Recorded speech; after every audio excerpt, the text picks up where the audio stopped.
Harness the power of your data to live your best life. I'm Brianne Bradshaw, and I work with the Live, Learn, Innovate Foundation. What is the main cause of unethical behavior? Well, first we have to consider what do we mean by unethical? There is a difference between values, morals, and ethics that you can learn in so many philosophy courses, but we all generally feel what the difference would be. Uh, for instance, in the individual circumstance, a teenager lying to their parents about where they were for the evening is going to be an unethical response to the situation, but that doesn't mean that the teen values lying in that situation. So again, what is the main cause of unethical behavior that motivated someone who has values like honesty to commit an unethical act like lying to their parents? It's a contest of competing values. That teenager is wary, they're afraid of punishment for where they were, then thereby it outweighed the value of being honest. So if we can mitigate the contest between competing values, then we can help avoid that unethical behavior. In the case of the individual teenager, you could probably remove the ability for them to go out, but that's not necessarily something that requires intervention. We can look at this on a bigger scale because as we grow and develop as people, we are exposed to larger systems. So we'll travel from the example of just the home, the teenager's home, to a community. We'll look at how a lawyer representing two sides of the same legal dispute. Of course, that's unethical. It's regulated to where that's not legal. So that's one of the ways that we can minimize the presence of competing values and unethical behavior. That specific example with the lawyer really makes you feel that being ethical is an important value, but you'll find in your everyday life there are different challenges people face that may not be from a peer or a colleague. It could be systemic. For example, it could be the impact of software on resume scans when you're looking for a job.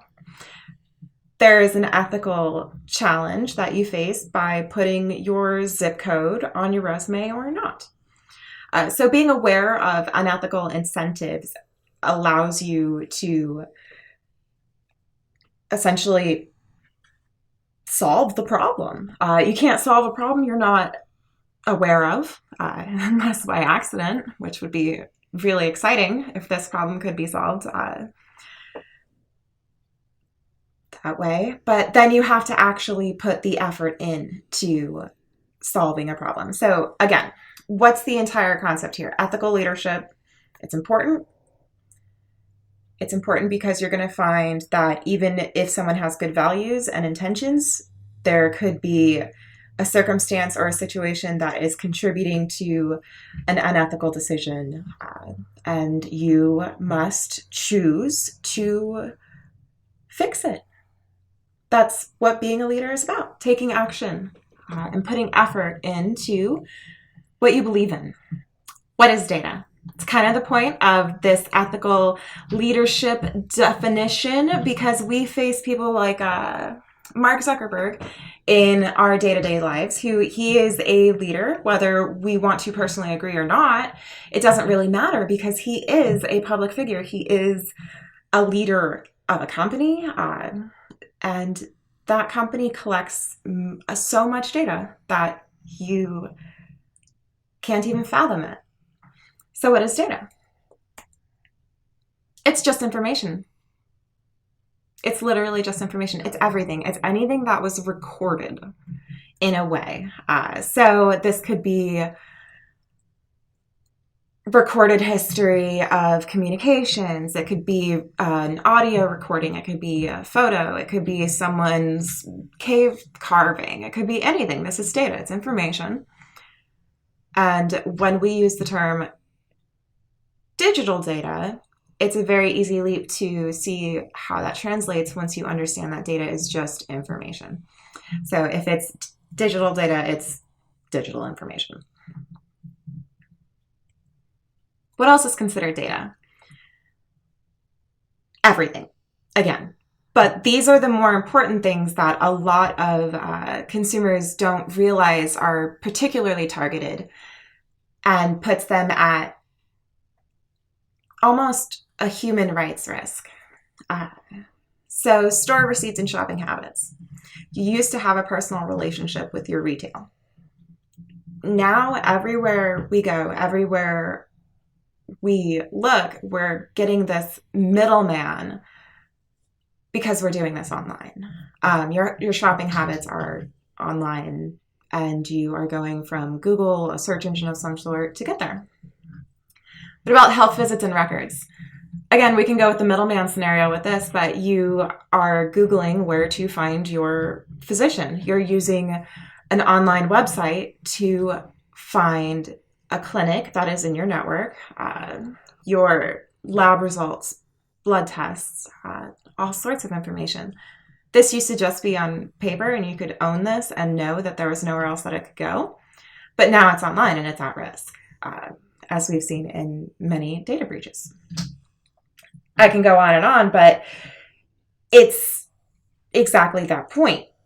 Data is nearly unlimited, as is the information that we generate, just being people. And we create almost 2 megabytes of data daily. Just as a general internet user, that's what you generate. The real number is 1.7 megabytes, and it's 1.7 million bits of information. And if I wanted to give you a visual of that, it would be 2 handfuls of sand. Have you ever counted a grain of sand? No, I haven't either. It's impossible. I would never do that. 2 handfuls of sand, and each grain is a piece of information that you generated. So that could be your location, that could be your heart rate, that could be a pop quiz that you took online. It could be a Facebook post. It could be an ad you saw. 1.7 million pieces of information. It's crazy. And that's not even the beginning. That's what we know exists. Then we don't know certain things, but we know that we could learn it. And then there's everything else. The data that is being collected on us on a daily basis is unfathomable. And so you have to understand your circumstance in order to have ethical reactions. This leads you to the question of, oh my gosh, they have all of this information on me. What do I do? What is that called?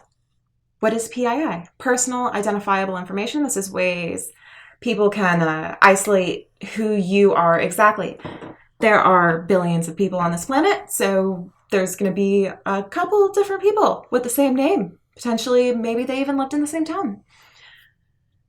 PII is the information that leads someone right back directly to you. And what we determined is most important to make sure that this isn't a risk in software that we build and that we expect as general consumers, other software entities to do, is be able to track how your information is at risk and be able to prevent it, if not mitigate that risk. And so you take that ethical determinant of protecting someone's privacy, and you, as a leader, you determine how to implement it and then do so.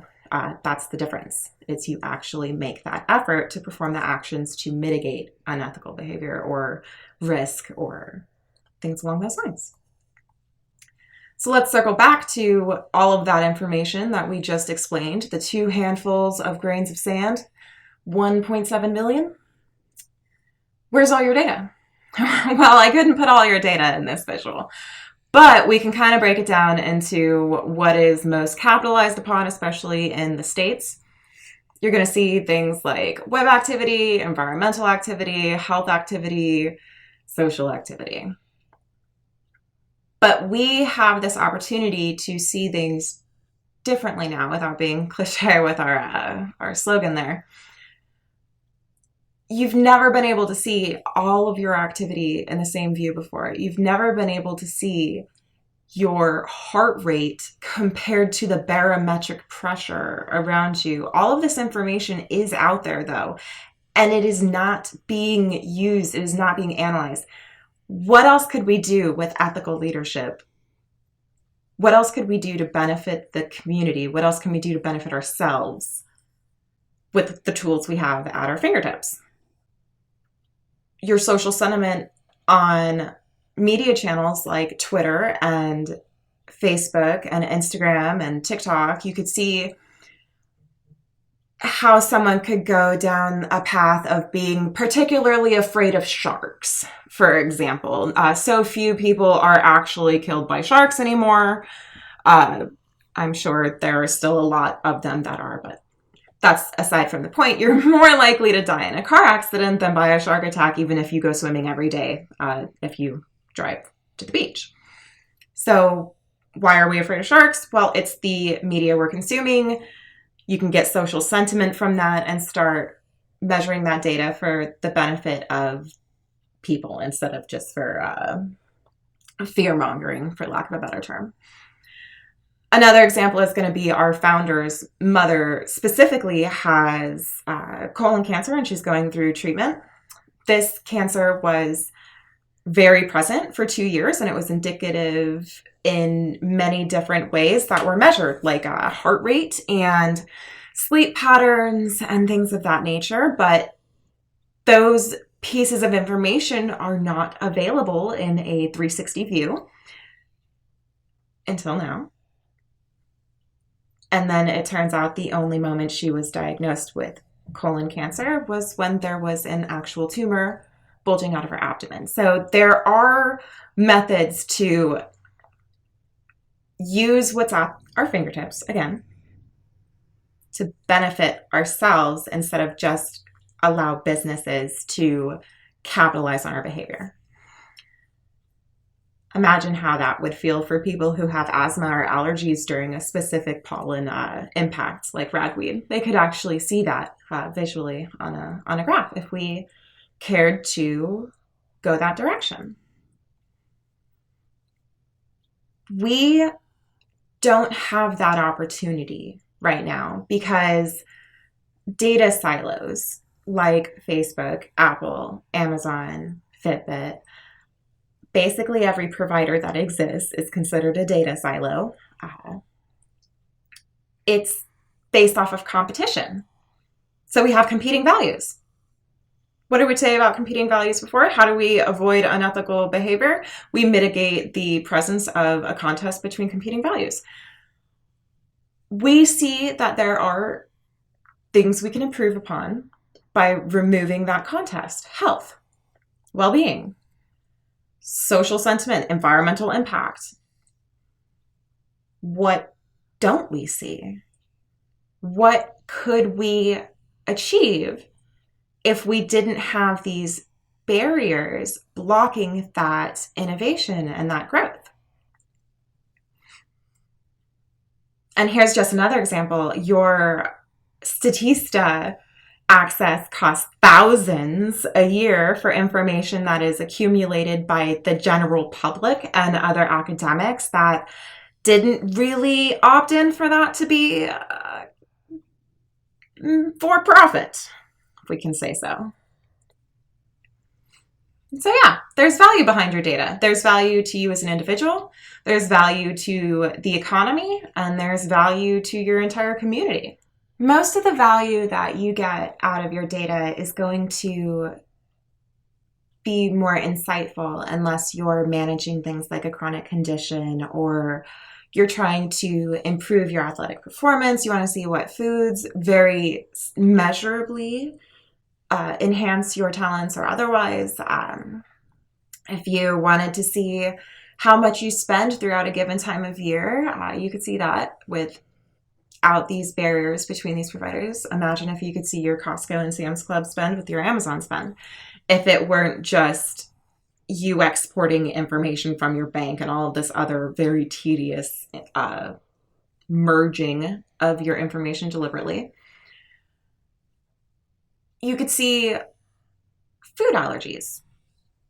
There's this trend going on about a Whole30, where you take 30 days to reset your food tolerances. You go 30 days on like a paleo diet or something. Well, that's, albeit a fabulous idea. It seems very difficult to track that without pen and paper, but imagine if you could track it physiologically. You can improve how you manage your family life. No one likes asking for help. And so, as we have an aging population, you want them to be able to still feel independent, which we have the technology. You can definitely maintain personal independence by just having this information and peace of mind available for your family and your caregivers. You could also go to the other side of the timeline. What about the youth and how much they consume media wise? What are they watching on Netflix? What about YouTube TV? Are they on TikTok and Twitter for 6 hours a day? Does that hurt their mood? Does it hurt their physical well-being? Instead of just guessing, you could actually see this with the ethical implementation of the products that we already have available for us. We already have digital health monitors. We already have the information of how much we perform these web actions. We can just use it to do something better. Along the lines of something better, imagine if public policy took into consideration what we generally feel and actually care about. Air pollution leads to obesity. This is a new find that we would have been able to prove a lot sooner if our data wasn't segregated and made for profit.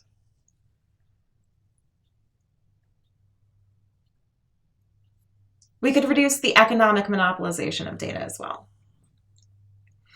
This is another big perk of ethical leadership in data and technology today, is that as the next generation of decision makers, we get to decide if there is going to be the great god Google, basically, or if we're going to let Amazon have almost 70% of the global e-commerce spend. Sometimes I can't even find the products of the person I'm trying to buy it from anywhere except Amazon. And that's really disappointing, because then we enable that segmentation of information. We cripple other businesses from being able to achieve any growth because of a global dominator using data like that, data that we generated, data that is our property as well. If we go back to what data is, store receipts, shopping habits, where you were.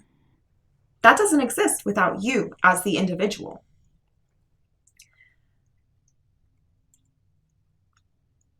And now we talk about the issue of privacy. Yes, back in time, we had these things. It was in our house.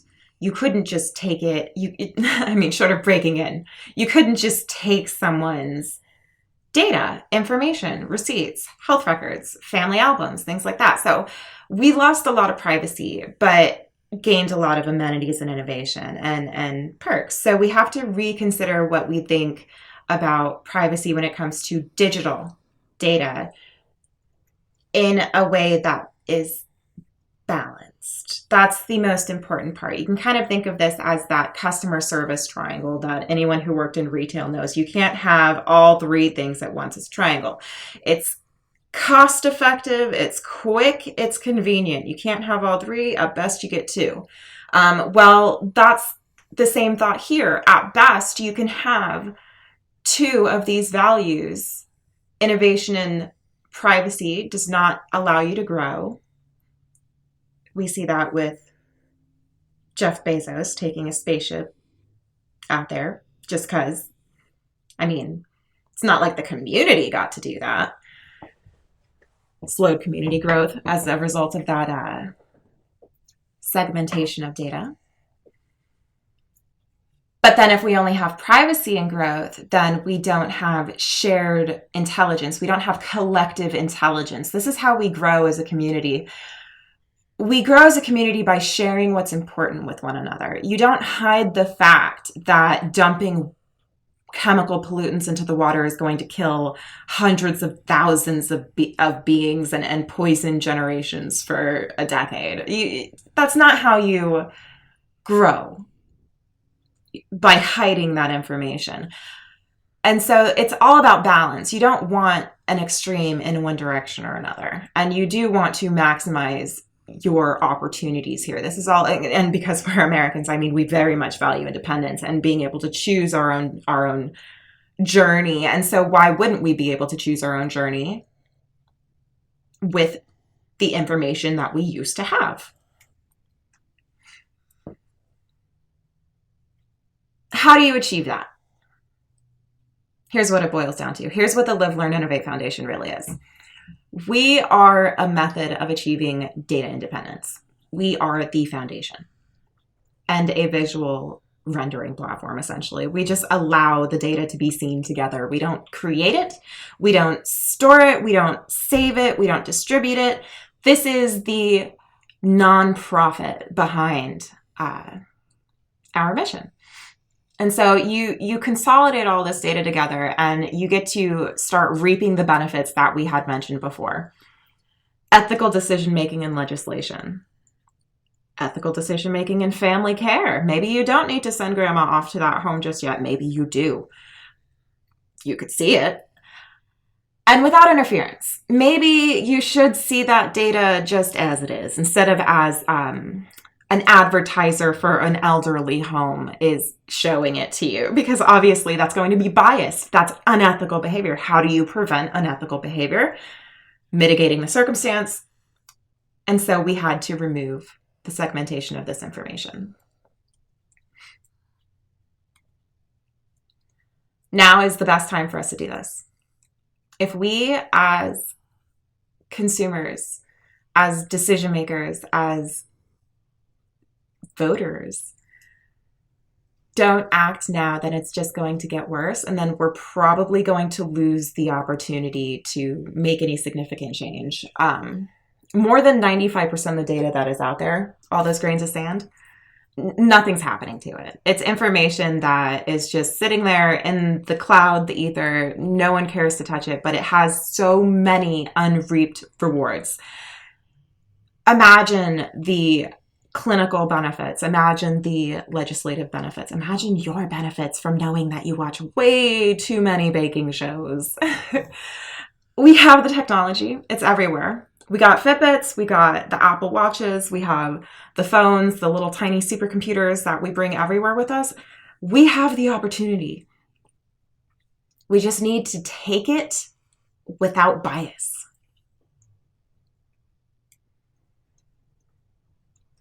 So how do you tackle the long-term problem?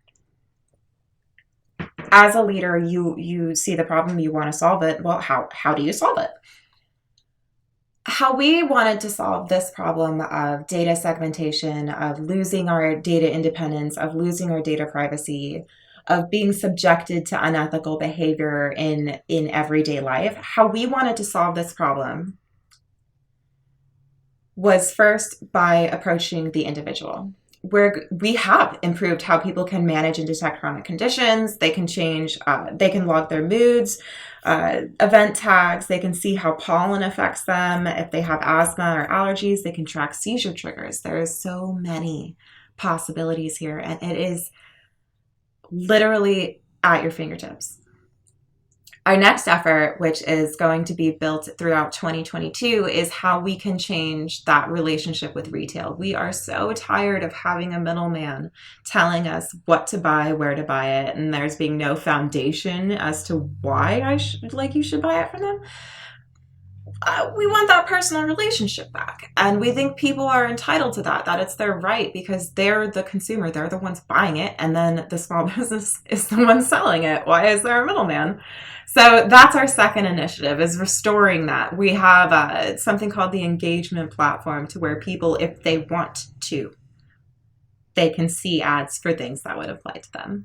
Businesses are going to really love that. If anyone has any idea about what digital ad spend looks like right now. Our third pillar is going to be the community insights. The reason that it has to be third is that, what is a community? It's not just an individual, and it's not just businesses. Businesses don't exist without the masses of individuals. And so both of those together is the community. At that point, we can start running more reliable analytics engines. That's kind of the engaged marketplace as well, is that you as an individual can kind of go onto this analytics store and either download or buy a new way to see your data, a new way to assess your data, or you could write one yourself and upload it and sell it if you'd like to, or just use it for yourself. That's kind of the analytics engine behind it. There's going to be so many ways to benefit people. You could detect COVID outbreaks. You could see if there is a new infection going around Florida, God bless them. So many different values and valuable insights. To sum it up, what are the benefits of data practices that reflect ethical leadership and innovation? You get data freedom. You don't get held hostage by a data provider anymore. More people get to profit. It's not like that small business has the budget to buy all of these business analytic platforms that cost $30,000 a year. No, that data is generated by a consumer, and a consumer should choose if that information is profited upon. And they should share in that profit. So that's what we mean by shared profitability. Economic innovation, we want to break down those barriers and allow people to learn, use collective intelligence, and grow. You get your independence back. Instead of being fed recommendations by for-profit companies, you get to see your data raw, unbiased, and make your own choices. As a nonprofit, we also tackled the security and privacy conundrum debacle of a software provider, because 23andMe or Ancestry.com, they at first said they never resold your data. Well, they, as a company, as an entity, were acquired. And so all of their data was acquired. And the acquiring company used that information in a new way. And so instead of allowing that to be a conundrum, being a nonprofit, we allow to restrict that and have contingency of basically deleting that data because it's a donor restricted asset. And then we have community well-being. Did you know that communities with more trees are measurably happier? Probably not, because how do you share that information in your dendrologist or someone who studies trees? Well, we could see it a lot easier just by mapping the information we already have. People are using mood journals and symptom trackers in communities with and without trees. So we have some community well-being to look forward to with innovation and how we handle data. Just to wrap it up, this is the Live, Learn, Innovate Foundation. We are a nonprofit software provider. We provide people a way to see their data without barriers and grow from it. You can decide what you want to do. It's your data. If you support our mission, go ahead and donate today at llif.org.